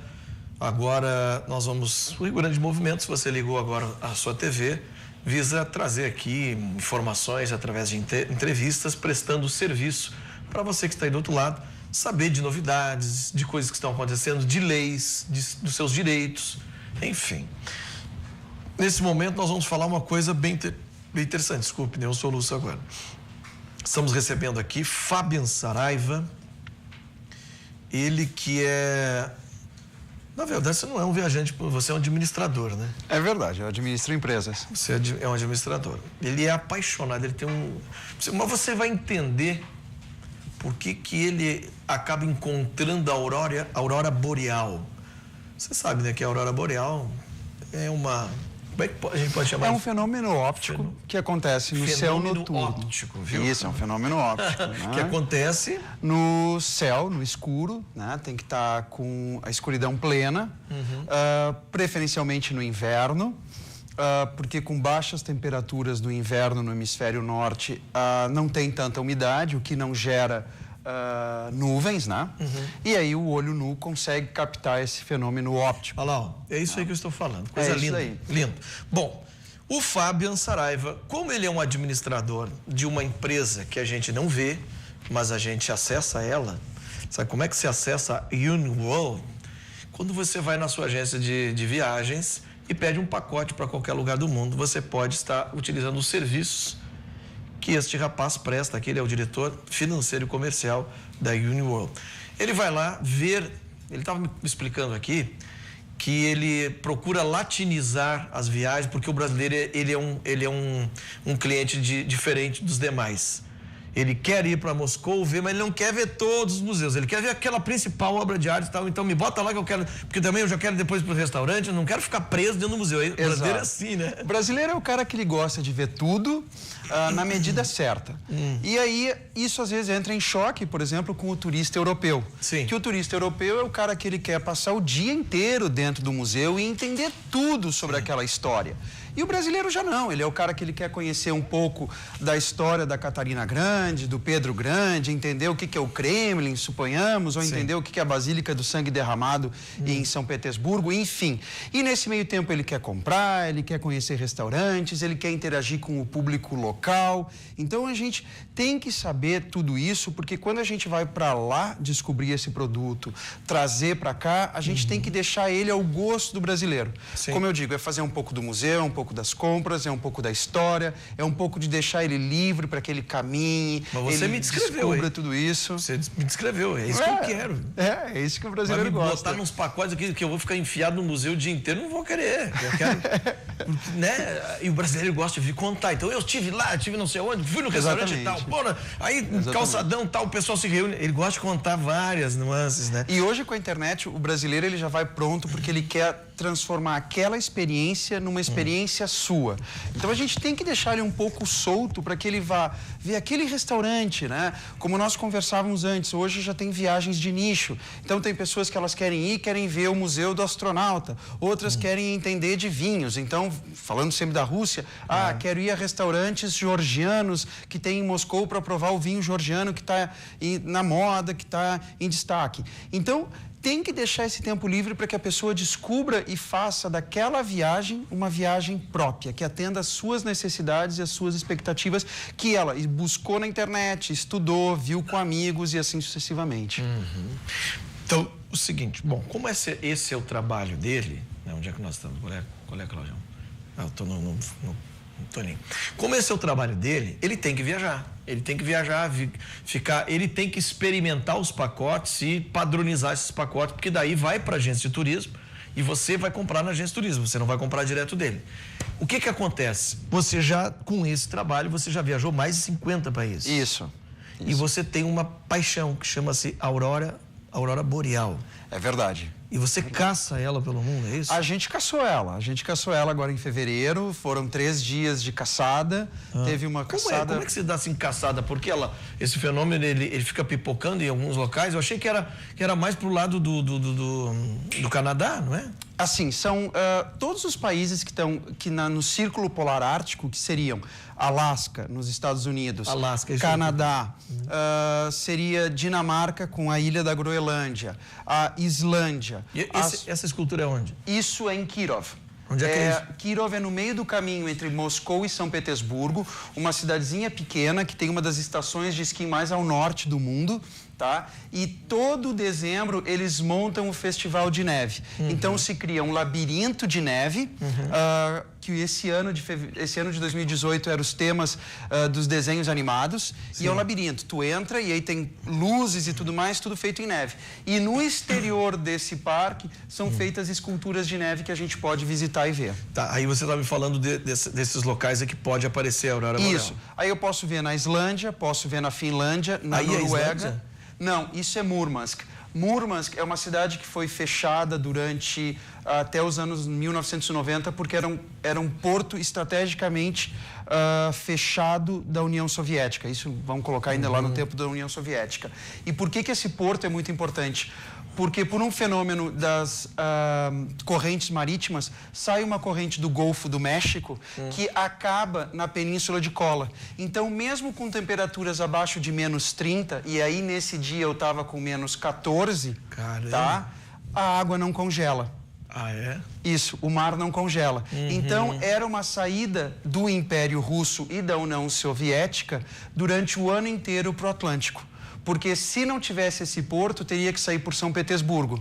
Mas aí São Petersburgo tem ali, entre a Dinamarca e a Noruega, tem um estreito. Entendi. Que daí os russos não conseguiriam sair para o Atlântico. Então, por isso que era muito importante. O que é isso aí agora? Isso daí, a gente estava com um fotógrafo profissional e todos nós nos demos a mão no momento que a gente estava vendo a Aurora Boreal.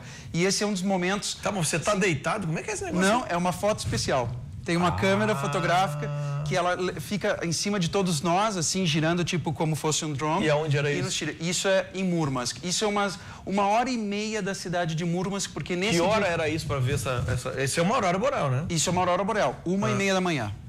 Caramba. Porque também tem esse negócio. Cada país, cada região do mundo tem a sua melhor hora dentro da noite para ver. Tem regiões que é logo que escurece mesmo, tipo 8 da noite. Em Murmansk, o melhor horário é entre as 11 da noite e as 2 da manhã para ver. Mas ali, eu acho que melhor essas mais tarde, você vai confraternizando, comendo, bebendo... Tomando vodka. Tomando vinho. Vodka. Aí, essa aí aonde? Essa também é em Murmansk, a 1h30.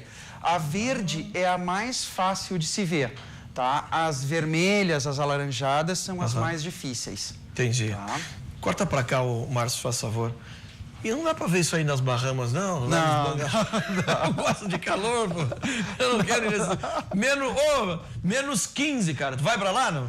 Eu fora, não vou não. Gastar dinheiro pra passar frio, Mas é bonito, eu tô brincando, é óbvio. Mas eu vou te dizer que a gente tem roupas certas aqui no Rio Grande do Sul, tá? É só comprar algumas coisas certas, como uma boa luva, um bom cachecol e um casaco, e principalmente uma boa bota para os pés, e a gente pode usar as roupas que a gente tem aqui. O Cláudio de Porto Alegre diz o seguinte: bom dia, excelente programação, parabéns, sejam felizes. Obrigado, Legal, Cláudio. obrigado. O fato é o seguinte, eu gosto, tô brincando, obviamente, se até... ser um ogro no ar, dizer que esses lugares, Groenlândia, Islândia, um país, quantos mil habitantes? 300 mil? Islândia é 200 mil habitantes, não mais que isso. Mas é um país maravilhoso, tem muita história, esses países têm muita história, tem muita coisa a contar, mas eu gosto mesmo, lá no Bangalô, Claudião? Vamos ficar no Bangalô lá. Bota a iluminação especial aqui em cima, rapaz. Vamos ver essa aurora boreal aí. Depois da gengibre ali, vai, né? Começa a ver umas piscadas diferentes. Com certeza. Mas com certeza. Fábio, nós temos um vídeo. Legal. Onde é que você fez esse vídeo? Esse vídeo a gente fez na Praça Vermelha de Moscou, porque quando a gente foi agora em fevereiro, acontecia a Malestitsia, que é uma festa celebrada pelos russos que eles chamam o Festival da Panqueca, tá? E é em comemoração a uma semana antes do início da Quaresma, ou seja, 7 semanas antes da Páscoa. E é uma celebração que eles vão para as ruas e eles ficam até mais tarde. Isso daí, por exemplo, era meia-noite que estavam fazendo no meio da Praça Vermelha. E aí é uma emoção, porque, por exemplo, eu que me lembro de história, nessa mesma praça que passava aqueles mísseis soviéticos que iam destruir o mundo na Terceira Guerra Mundial e não sei o que mais. E agora, no inverno, eles fazem... Na Guerra Fria. E aí eles fazem... uma pista de patinação e vendem panquecas e fica música tocando e o povo vai. Essa noite aí estava menos 10 graus, tá? E também é muito legal ir em janeiro e até essa primeira semana de fevereiro para Moscou, porque Moscou investe 15 milhões de euros em luzes de Natal. Caramba! Então a cidade ficam contos de fadas, assim, os palácios, os castelos. Exatamente, essa é a brincadeira. Então a Praça Vermelha só é um dos monumentos, uma das partes da cidade que estão iluminadas com as luzes de Natal. E é muito bonito mesmo. Então a gente parou ali, ficou filmando, comemos panqueca com caviar, essas coisas assim. Boa.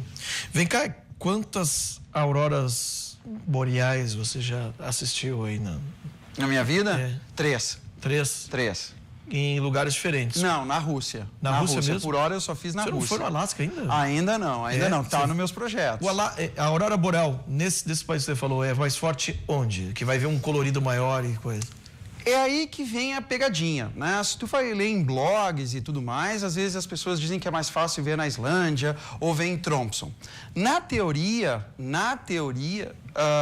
pela lei da física e tudo mais, todos os países que estiverem e todas as regiões que estiverem acima do Círculo Polar Ártico e tiverem na coroa aonde esse fenômeno acontece mais, tem a mesma e onde é que é a coroa? Chance. A coroa passa pela região de Tromsø, pela região de Murmansk, pela Lapônia finlandesa, pela Sibéria russa, pela região de Yukon, no Canadá, e pela região de Fairbanks, no Alasca, e por toda a Islândia, que a Islândia está bem no meio da coroa.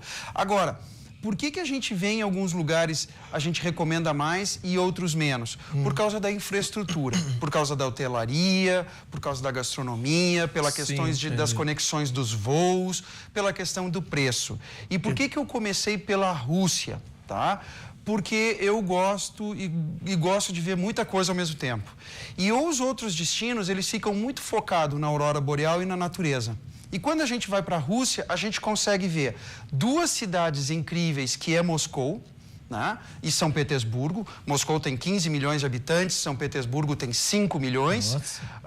Cidades que têm 1.000 anos, 1.500 anos de história, vamos colocar aí.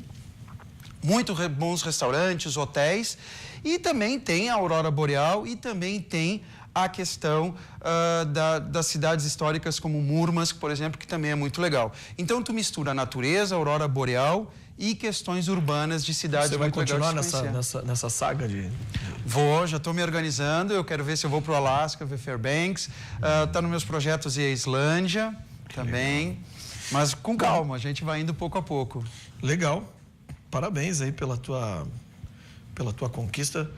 Né? E faça vídeo para nós, né? Quando você voltar, manda pra gente pro WhatsApp, faz lá um selfie com... Legal, agora em setembro eu tô indo pra Croácia, vou passar 10 dias lá, posso te mandar uns vídeos de Dubrovnik, de Split, que são lugares assim belíssimos, você muito vai legais. ser nosso repórter internacional, alô, RDC TV, olha só onde eu estou, papapá, a gente lembra que você é o Fábio que foi entrevistado aqui. Legal. Fábio, papo legal, acho... Tudo nos traz alguma coisa, né? Sempre nos traz um novo conhecimento. Sim. A gente está sempre no aprendizado. Como eu digo aqui, entrevistar as pessoas aqui no Rio Grande em Movimento é sempre um aprendizado. Você vai aprendendo sempre. Legal, legal. Obrigado mais uma vez por estar aqui. Obrigado mesmo. Parabéns. Obrigado. Só a última pergunta, qual é a língua? Você fala russo? Como é que você comunica lá? Não, a gente fala inglês e tem tradutores junto com a gente. Ah, então tá bom.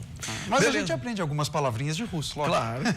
Pedir comida, bebida. Vodka é vodka, né? Piva. Vodka. Hã? Piva, que é cerveja. Que piva é cerveja? Dá uma piva aí, mano. Coisa boa.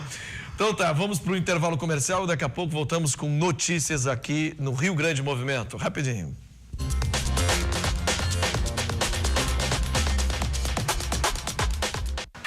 Muito bem, estamos de volta no Rio Grande Movimento, agora com informação, atenção, estudantes municipários em greve fizeram esta manhã um ato no centro, você está vendo as imagens aí?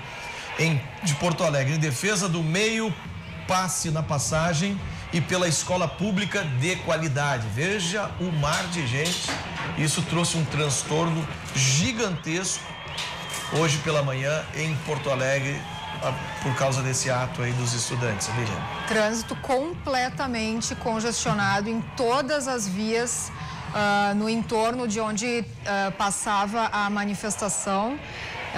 Levou então a lentidão e congestionamentos em praticamente todas as vias da região central. Borges de Medeiros, Túnel da Conceição, nas proximidades da prefeitura também, todas as vias da região central. E foi também grande parte da população gaúcha que está sofrendo com a constante falta d'água. A Agência Estadual de Regulação dos Serviços Públicos fiscaliza agora uma norma de compensação financeira pelo desabastecimento. Vamos dar uma olhada na reportagem. O Edio mora em Gravataí, na região metropolitana, e luta diariamente para que a questão da falta d'água seja resolvida pelo órgão competente. Mas, enquanto isso, os moradores da região precisam conviver com esse problema. A última vez que faltou água foi nesta segunda-feira. E aí não tem nem como lavar a louça que vai se acumulando na pia. E para tentar deixar as roupas em dia, o Edio tem um poço artesiano nos fundos da casa que acaba sendo uma solução. Faz 30 anos que as pessoas sofrem com a falta de água dentro de Gravataí. Muitas vezes falta 2, 3, 4 dias de água. E as pessoas ficam sofrendo com isso. Então, muitas vezes as donas de casa não conseguem lavar uma roupa, muitas vezes as donas de casa não conseguem, muitas vezes, lavar uma louça. Fica 2, 3 dias. O banheiro, por exemplo, a situação que fica muito difícil. Nós hoje, particularmente, se abrir a torneira hoje tem água, mas amanhã não sabe se vai ter. Então é muito difícil essa situação. E por isso o Edio já abriu 8 processos contra a Corsã. Agora, o que ele pede é a compensação financeira de todo esse tempo. Você tem falta de luz, você tem a compensação financeira. Se tem sem falta de água, tem que ter a compensação financeira também. Por exemplo, se você atrasa a sua conta de água, você paga juro para aquilo ali. Você paga juro pela falta de água. Então nós temos que ter uma compensação financeira. Por exemplo, se a conta custa R$150, tem que ter os dias que faltou água, por exemplo. O meu prejuízo não baixa em torno de R$10 mil. Não baixa de R$10 mil, porque a falta de água foi constante nesses últimos 5 anos. Desde janeiro deste ano, se a falta de fornecimento superar 12 horas mensais, o consumidor tem o direito da compensação financeira na fatura da conta de forma automática. A gente atua em cima da concessionária que fornece água, porque o serviço tem que ser essencial. Se ele é essencial, em tese não deveria faltar, ele tem que ser contínuo, permanente, adequado, de qualidade e de segurança. Mas alguns municípios, no caso aqui da Grande Porto Alegre, nós temos uma incidência quase que muito frequente de falta de água. Então o consumidor precisa denunciar na Agergs? Em tese não. Essa identificação da falta de abastecimento de água é pelo sistema, é automático, e a Agergs vai acompanhar, fiscalizar e atuar a Corsan se caso não fizer automaticamente esse reembolso. O Rio Grande do Sul é o primeiro estado a desenvolver uma norma que beneficia os usuários pelo desabastecimento. Mas, segundo a Corsan, os monitoramentos feitos pela companhia não indicam problemas de abastecimento na região. Então o cidadão é mentiroso, então. A gente viu há pouco a Corsan que levante da sua cadeira e vai lá fazer uma medição. Isso é uma vergonha, né? O usuário precisa ser melhor tratado. As pessoas não podem ficar sem água, elas pagam por isso. Eles estão cobrando o quê? O ar do cano? Que vergonha isso. Tem que tomar uma atitude lá, prestar um serviço, prestar uma satisfação para esse cidadão, né? Não tratar ele como um número. Enfim, são as coisas, né, do nosso Rio Grande. O assunto agora é o seguinte: foi lançada esta manhã a campanha para pedir retomada da duplicação da BR-290. O presidente da Associação Brasileira dos Usuários de Rodovias, Gerry Matos, nos mandou um vídeo do lançamento dessa campanha que ocorre no acesso à cidade de Butiá. Vamos ver. Rio Grande, nós estamos aqui na BR-290, onde realizamos um grande ato pela duplicação desta rodovia, com a presença de diversos parlamentares, federais, estaduais, vereadores, prefeitos, lideranças de todo o estado do Rio Grande do Sul, inclusive com a presença do diretor nacional do DENIT, que veio aqui ouvir a nossa mobilização e a nossa demanda pela duplicação da BR-290, que é extremamente importante, porque nesta rodovia estão morrendo muitas pessoas e nós precisamos com urgência dessa duplicação. Por isso, nós estamos nessa grande mobilização que não para hoje. Nós teremos grandes atos em todas as cidades da região e segunda-feira estaremos aí direto do estúdio da RDC TV para falarmos mais sobre este ato. Pois é, tá certo, gente. Tem que buscar essa duplicação. É uma estrada importantíssima que liga toda a Zona Sul. O que morre de gente nessa estrada, porque o cara tenta uma ultrapassagem perigosa e se coloca em risco, coloca outras pessoas em risco. É outra vergonha que a gente tem aqui que não anda. Vamos duplicar sim essa 290. Pois é, e a gente tem uma grande notícia para os amantes da sétima arte, ou até quem não acompanha muito, mas adora subir a serra nessa época do ano, ir para Gramado, porque é aberta oficialmente hoje o Festival de Cinema de Gramado, na sua 46ª edição. Até o dia 25 serão dezenas de filmes gaúchos, brasileiros e latino-americanos que vão disputar os famosos Quiquitos. O filme de abertura no Palácio dos Festivais será O Grande Circo Místico de Cacá Diegues. Uma dica, então, é subir a serra nesse final de semana para curtir o festival, seja para ver as estrelas de cinema, que já tem muitas confirmadas, aí grandes atores e grandes atrizes que já confirmaram a presença, e também acompanhar a programação do festival. Forcolém.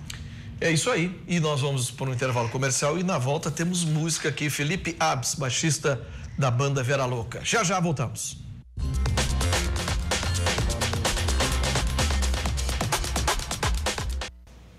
O Rio Grande em Movimento está de volta e eu recebo aqui uma personalidade da música gaúcha, aqui do rock gaúcho, que é o Felipe, mais conhecido como Mumu, né, da banda Vera Louca. O Felipe Mumu. Tudo bom, Felipe? Tudo bom? Dia. Beleza, é um prazer estar aqui, né, nesse canal aqui que eu ainda não tinha vindo, né? E eu já tenho escutado bastante o pessoal comentar que é um espaço agora, né, para música gaúcha, e estou bem feliz aí de ter sido convidado aí para estar aqui. Pois é, e o Felipe traz uma novidade aí pra gente, né? A gente está vendo que ele está sozinho, então a novidade é justamente esse lançamento dele solo, paralelo, né? Claro, ao trabalho da Vera Louca. Conta pra gente aí qual é a tua ideia, como é que surgiu, assim, o que tu traz aí no teu repertório. Na verdade, eu toco já há 16 anos com a Vera Louca, né? E também toco com El Negro, que é a minha outra banda. A gente faz um som mais pesado, assim, puxado pro stoner rock. E agora me veio essa ideia de, como eu tava fazendo alguns shows acústicos pelo estado, fazer um som... O Felipe, né? É o projeto que eu montei, né? É somente Felipe. E onde eu toco... É a mesma maneira de compor, né? Que eu faço há anos com a Vera Louca, só que falando coisas mais pessoais, histórias mais que tem a ver somente com o que eu vejo e com o que eu já passei, lugares que eu já tive, amores novos, antigos. Bacana, bem biográfico então, bem autobiográfico. Mas assim, o pessoal tá acostumado a te ver, não te ver muito nos vocais, né? Sim. Então é diferente mesmo, é uma novidade, né? Sempre. Para os fãs deve estar sendo sensacional. Sempre. Agora eu fiz um Instagram, né, novo, que é o projeto do Felipe, que quem quiser procurar lá é Felipe _Vera Louca, e tem recebido um feedback legal, assim, das pessoas, porque embora eu não fosse cantor, assim, na Vera Louca, eu sempre cantei muito nos shows junto. A gente sempre fez duas vozes paralelas às vezes e as músicas, quase todas as músicas da Vera eu estava envolvido. Sim. Né? Sendo na essência ou na finalização ou no backing vocal ou com voz, eu de alguma maneira eu estava envolvido, sabe? Então eu me sinto confortável até por já ter feito bastante coisa relacionada à cantoria, assim, sabe? Claro. Na vida com outras bandas, projeto cover. A gente já tocou, sei lá, banda que tocava Roberto Carlos, banda que tocava não sei o que. Eu sempre tive envolvido com isso, assim, sabe? Nunca me lancei profissionalmente, assim, como uma carreira solo, mas eu sempre tive fazendo minhas andanças aí. Certo, mas agora chegou a hora, né? Tamo aí. Vamos falar um pouco do repertório, então. Quais são as tuas... São todas composições tuas? Tu fez alguma parceria? Por enquanto, assim, eu tô montando o repertório, assim. Agora, essa semana, eu vou começar a gravar e eu tô definindo o repertório. Porque hoje em dia não tem mais tanto esse formato, assim, não tem necessidade de tu fazer um disco, né, inteiro. Claro. Pode estar lançando músicas e fazendo um EP. E eu tô, assim, com essa ideia, né? Então, eu vou largando, assim, devagarinho as músicas e o repertório... É todo meu, né? Ainda não tem nenhuma parceria, mas acho que pode vir a ter participações. Mas é tudo muito autobiográfico e é só eu. E tu tem ideia de lançar um EP? Já tem algum plano? Sim, tá bem no começo, sabe, da história toda, mas eu tô programando, assim, da semana já, tipo, começar a gravar e daí depois ver como que eu vou lançar, se vai ser somente uma música, se vai ser um EP com 4 músicas. Depois, no final, tu vai lançando essas músicas, né, nas distribuidoras online, claro. Spotify, Deezer, todas essas coisas. E depois, no final, tu pode montar um disco, sabe? Tu pode... cada música, hoje em dia, pode ter seu próprio universo, se tu for ver. Antes, tipo, um disco era ele inteiro, né? Então, tu fazia uma capa para todas aquelas músicas. Antes, funcionava muito porque vinha no vinil.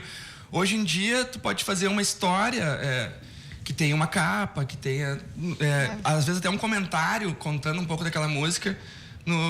Somente ela sozinha avulsa, sabe? Tu não precisa... tá tudo mais solto, mais fácil, né? Mais fluido também. E também é o que a galera quer ver, né? Porque a galera não quer só escutar uma música. Tu escuta uma música no rádio, tu escuta a segunda vez, eu gosto daquilo, daí tu vai procurar... Tu quer ter um clipe ou uma imagem que te leve para aquilo, ou às vezes saber um pouco mais como foi feito aquilo, né? Claro. Não hoje em dia tu tem muito acesso, então tem que instigar isso também, né? Bacana. Tu tá, então, já tem uma música de trabalho aí que tu tá... eu tenho algumas já. Essa que eu vou tocar agora, o nome dela é Abraçados na Escuridão. Beleza, vamos ouvir. Bora, então.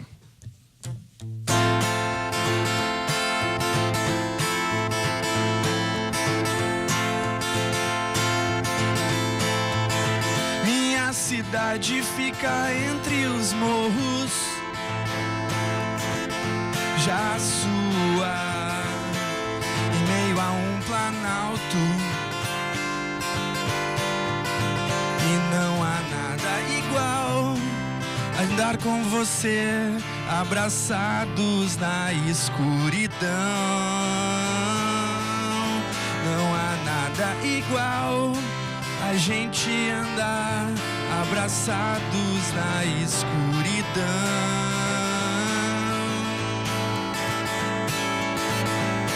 Você prefere Já eu gosto mais de azul. E não há nada igual a gente andar abraçados na escuridão.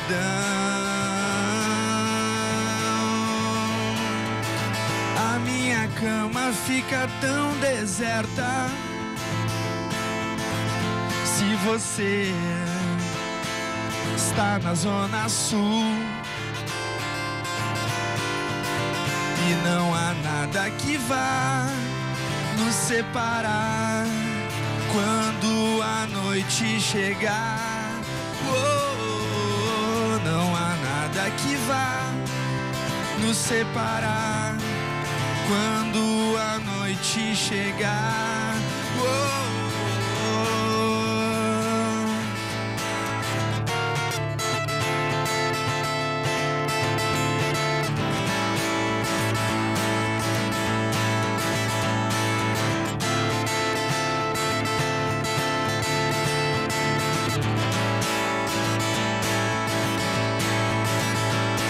você escuta Tom Waits e eu aprecio o seu gosto. E não há nada igual andar com você abraçados na escuridão. Não há nada que vá nos separar quando a noite chegar.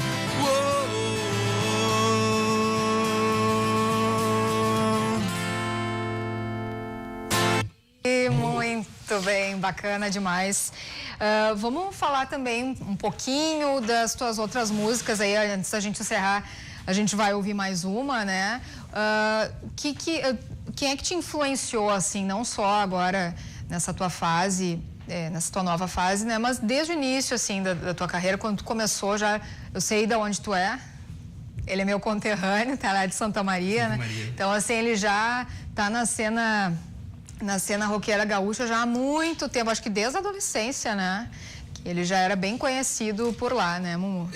Eu acho que eu tô lá, eu comecei antes até, né? Acho que tinha 13, 14, né? Mas quando a gente tinha 17, 18, a gente saiu de Santa Maria e veio morar em Porto Alegre e fazer a Vera Louca.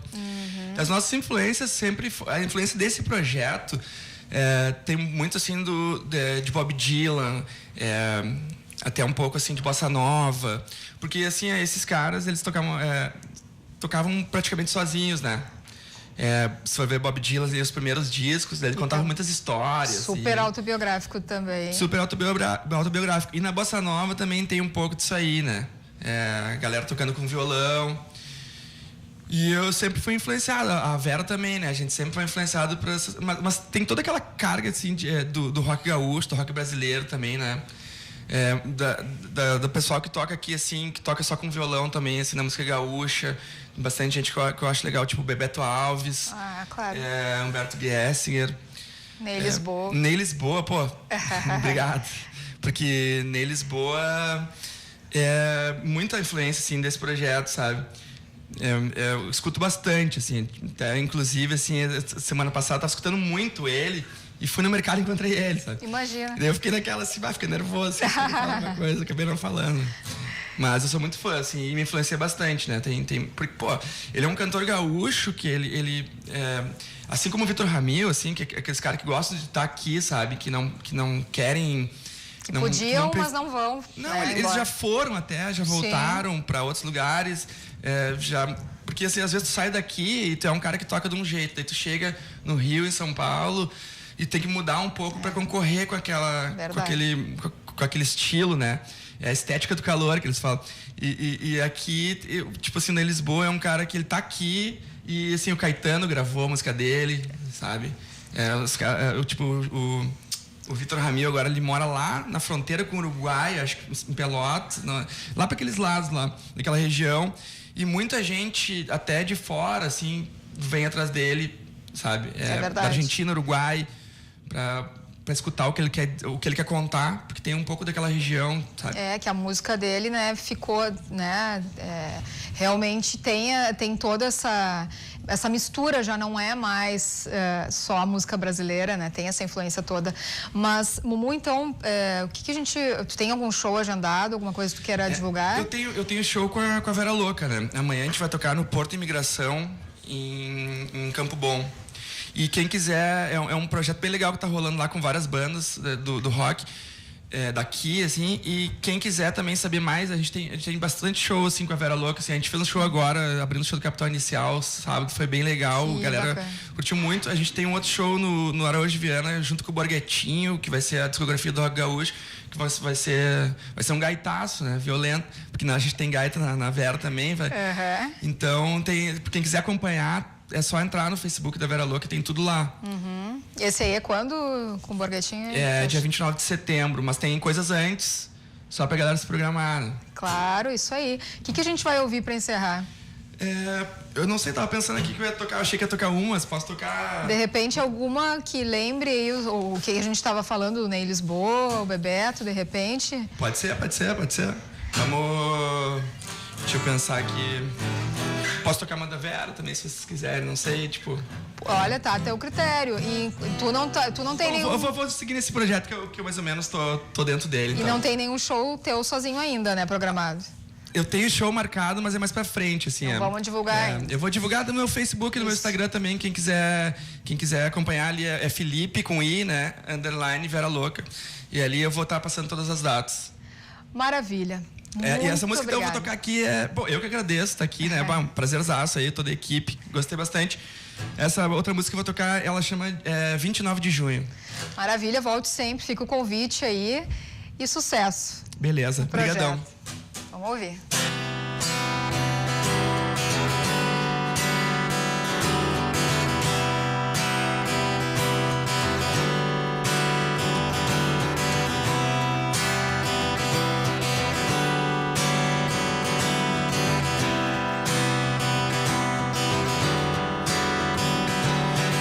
Você é meu novo caso de amor, bem assim como aconteceu.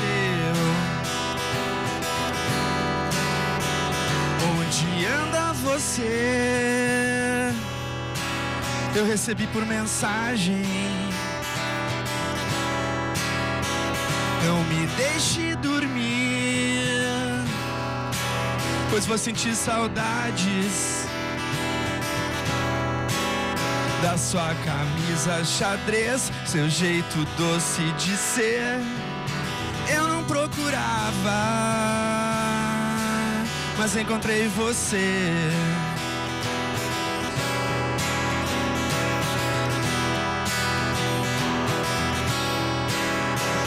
Onde o sol se esconde em cada entardecer. 29 de junho, eu não vou esquecer.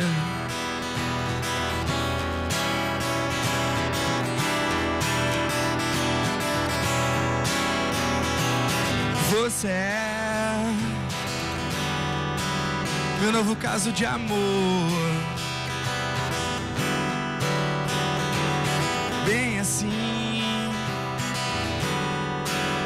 como aconteceu.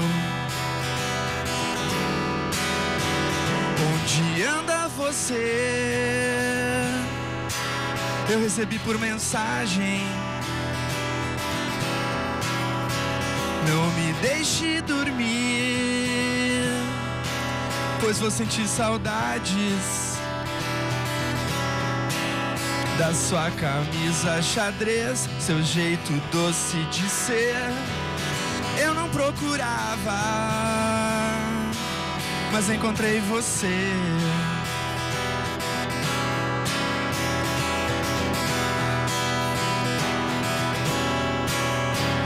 Onde o sol se esconde em cada entardecer.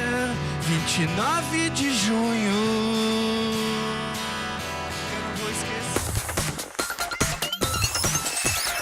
RDC TV. O Rio Grande se conecta aqui.